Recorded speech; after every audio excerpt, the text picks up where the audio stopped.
All right. And we're back. And all I have to say about Melissa, to Melissa, for Melissa is if you could clone people in the world, we should clone her, because her passion, her insight, her strength is inspiring, frankly. I mean, look, I'm a fighter. You know that about me. And, you're going to have to, pry my sword from my cold, dead hands, right? Because, that's just who I am. But it's refreshing to see someone who understands it really does come down to, even if you have one follower, speak up. And part of the problem in this country, I would argue, since 2008, perhaps even earlier, is we have been cowed into silence. And the silent majority needs to get off their ass and speak up, or we're going the way of the UK, or we're going the way of France. Yep. What say you? Sounds about right. Sounds about right. I love her passion. I love that she, is just telling it like it is, telling the truth, regardless of the consequences. That's the kind of courage that we need to see from people, from leaders, from so-called leaders. And so that's really inspiring. Now, I'm also hungry, by the way. So what is it? Also so what do you think? Hungry. Well, we didn't get into all. I mean, she's a phenomenal cook. We didn't get into any of that. But what do you think? Melissa Mayo for president?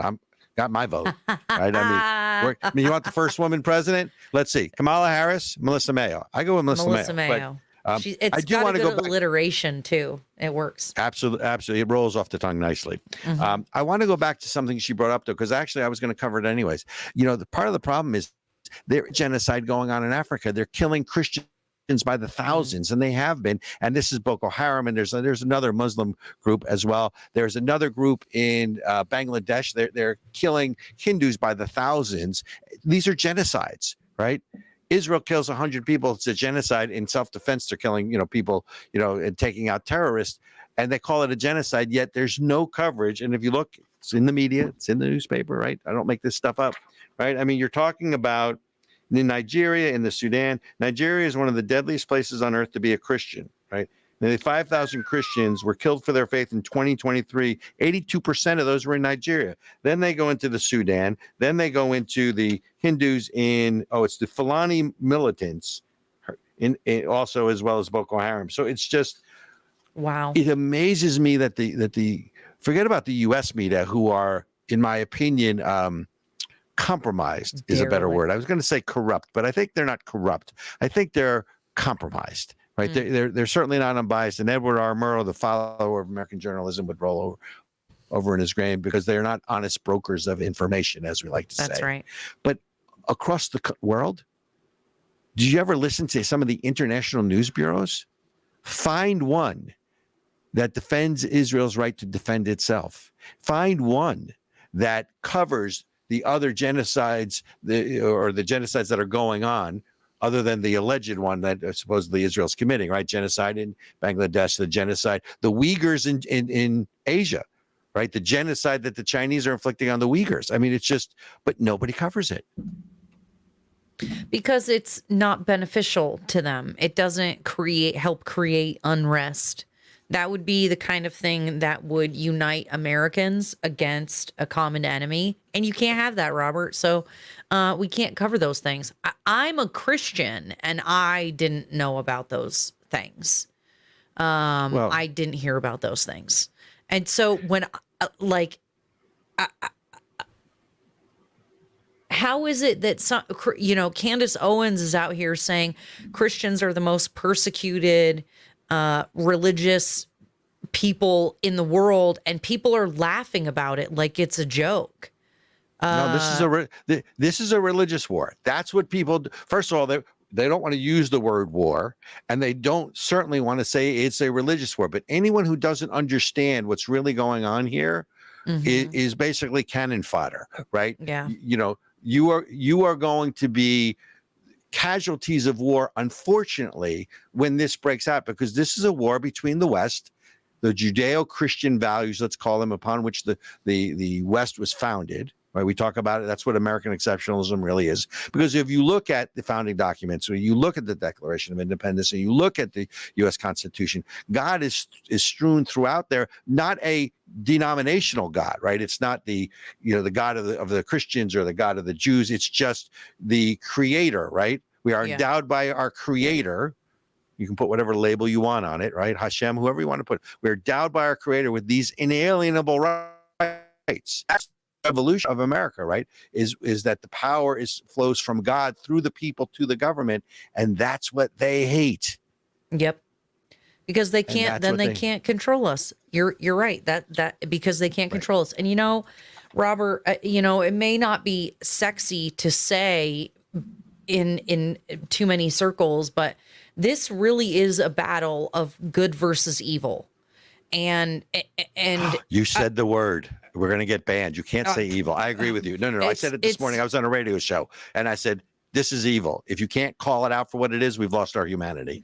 And the Bible says there are powers and principalities other than God, right? So God, Yahweh, the Bible admits that there is nasty stuff out there. And it just so happens, hold on, my tinfoil hat. That can you send me one of those? Where's my tin? By the way, that's a hat with some tinfoil on the front, ladies and gentlemen. That is not a tinfoil hat. I want a hat that's totally made of tinfoil, because then maybe it's like radio waves. I can. Yeah, of course. They're finding like the places where there's a bunch of alien activity is where there's also a high volume of people who are into the occult. And so, you've got Hollywood recently. I can't remember which show it was, but the producers were on an interview show talking about how they were using actual incantations in the show. So you've got literal witch freaking wizardry coming into your house, and you just think you're watching television. And then we wonder why all these people are going crazy and losing their minds and depressed and hating life. I just, we talk about a spiritual attack, about religious attack, Look, we're going to say this till we're blue in the face. Wokeism is a religion. It has all the tenets, T-E-N-E-T. It has all the trappings of religion, including religious garb with a mask. It has the intolerance of a new religion that it always does. It is. You cast out the infidels, much like Islam. And by the way, infidel, kafir means unclean. You are the infidel, right? Your infidelity. You are unfaithful. You are unfaithful to the book. In this case, the Quran, right? The one thing that I do have to say that I wish I still had Melissa on here, but the Quran actually, in two places I know of, since I've read the Quran, in two places that I know of, says death to the death to the infidels. That it's okay to kill the unbelievers, right? Now, remind me on another show. Religion. Remind me on another show. I'll quote you chapter and verse, right, of where it is. But there's at least two places that I'm aware of that I recall from this. And if people don't understand that this is a battle of civilizations.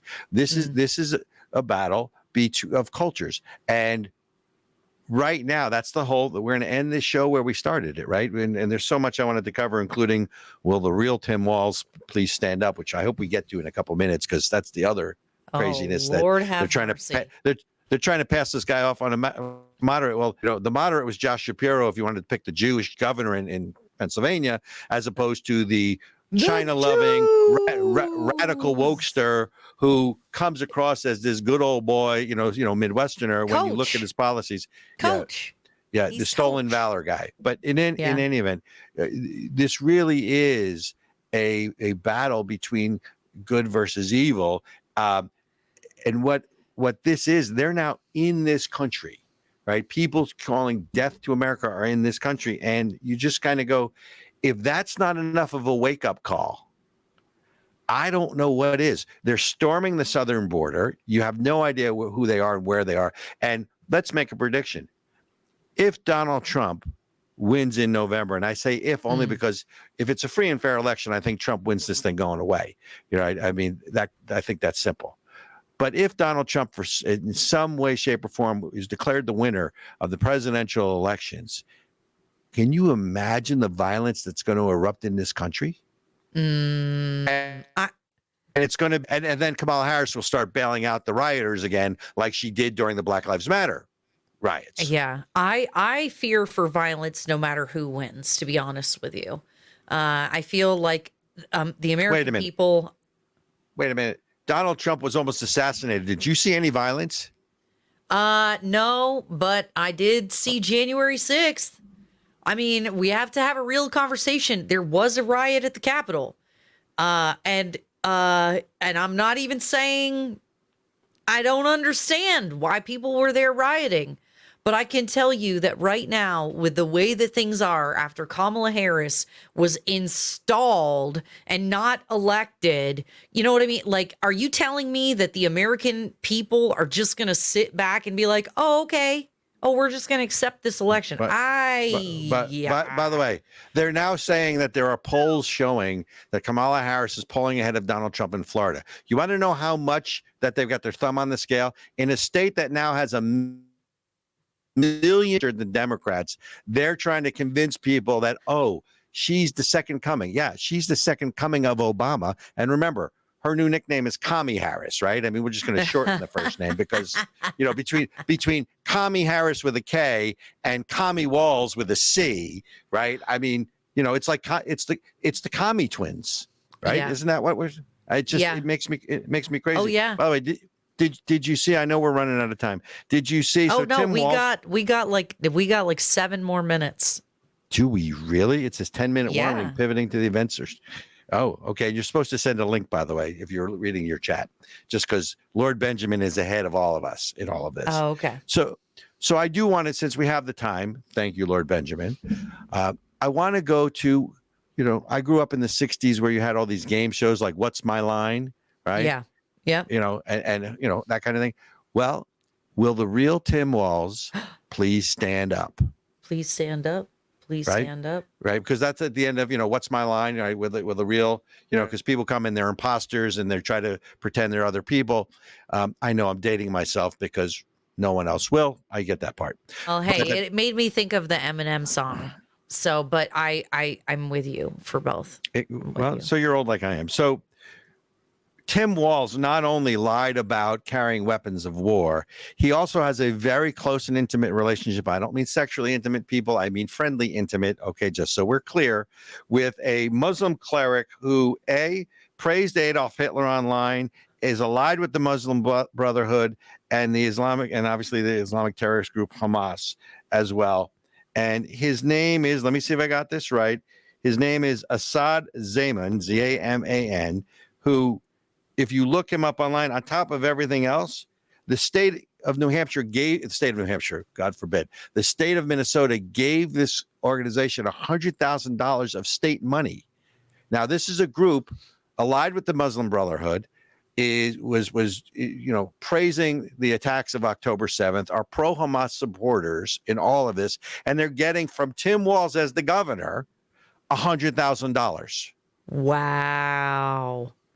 Wow.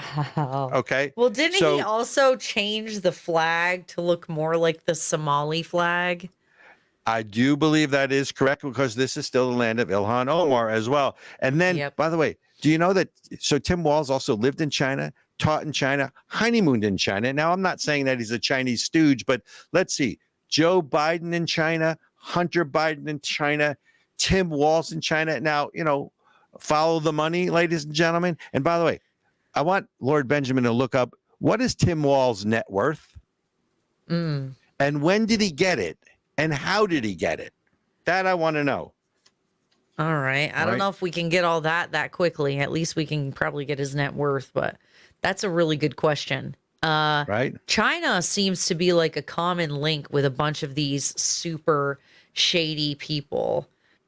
Yeah. Okay. Wait a minute, so here you go. Tim Walz is 41st governor. So has a net worth of under $1 million according to 2019. Not anymore. What's his net worth today? What is it now? Okay, Benjamin. I think Lord Benjamin will look it up. Okay, he's looking. So he's looking. Right. And then last but not least, August 19th through the 22nd. You know what has happened on those dates?